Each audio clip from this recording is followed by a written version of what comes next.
bon hande en gaddi ɗo nouvelle belɗo hafati nouvelle mo ganduɗa mo immigré ɓoyno fadde hande noon Allah waɗi ɗum juge fédéral watti interdit nangugol neɗɗo sans motif woni AIS yaha tan hawre maɗa bedda nanguma walla gara présentat nanguma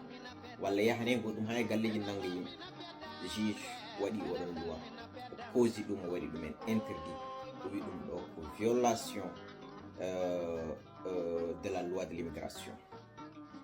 e walla ni ko violation loi fédéral foof no woruno firti ko so neɗɗo ene nangue hanti oɗo loi garɗo neɗɗo so ene nangue yataw ko mbo juge rokki AIS ko wiyete judicial warrant kayit autorisation yo ya nanga oɗon neɗɗo ɗum no hono ɓen noon yimɓe yataw ko heewi wonde yataw ko yimɓe waɗɓe crime aji bonɗi e nder leydi he taw no poti nanguede jomumen so nangaka ko danger walla yimɓe ñawaɓe ha ñawore mumen gasi ɗo ñawore nde ne gasi nde no mbaɗi appel aji mumen mbaɗi gueɗe mumen foof kono gouvernement no salni ɗumen en mbi ɗumen jaltu leydi ndi jomumen cali yaltu leydi ndi ko hono ɓen juge heewi rokkude AIS kayit yo ya yiloyoɓe to tawi foof yo nangu to nangi foof yo nawdu eyyi firti ko hanti oɗo déportation agressive moɓe joguino yaada tan nanga yimɓe no wadda de n'importe quoi e galleji ne daasa rewɓe ne daasa sukaɓe e wona yaha kuruji ne serda ɓiɓɓe jinnaɓe ene nanga yimɓe ne soka ɗumen tan pour rien ɗum ɗo waɗama pause kadi juge o wi ma loi fédéral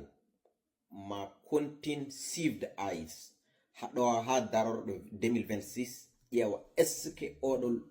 que eɓe respecte oɗo loi soɓe respectani oɗon loi ɗum koko addanta probléme par ce que loi Amérique wawi neɗɗo foof soɓe mbima ala tan ko ala ewa kadi kamɓe koye mabɓe DHS woni département of homeland security kamɓe koye mabɓe mbi eɓe jaadi e loi ewa mi anda noon taw maɓe mbaɗoy appel walla maɓe gaddoy tactique aji goɗɗi kono firti kam hande ɗum ɗo ko nouvelle belɗo mo immigré ji keeɓi kadi ne oɗo vidéo yo sare partout haade kureji meɗen Afrique naaɓe ganda en dañi victoire laptuɗo e dow oɗo gouvernement on calminama.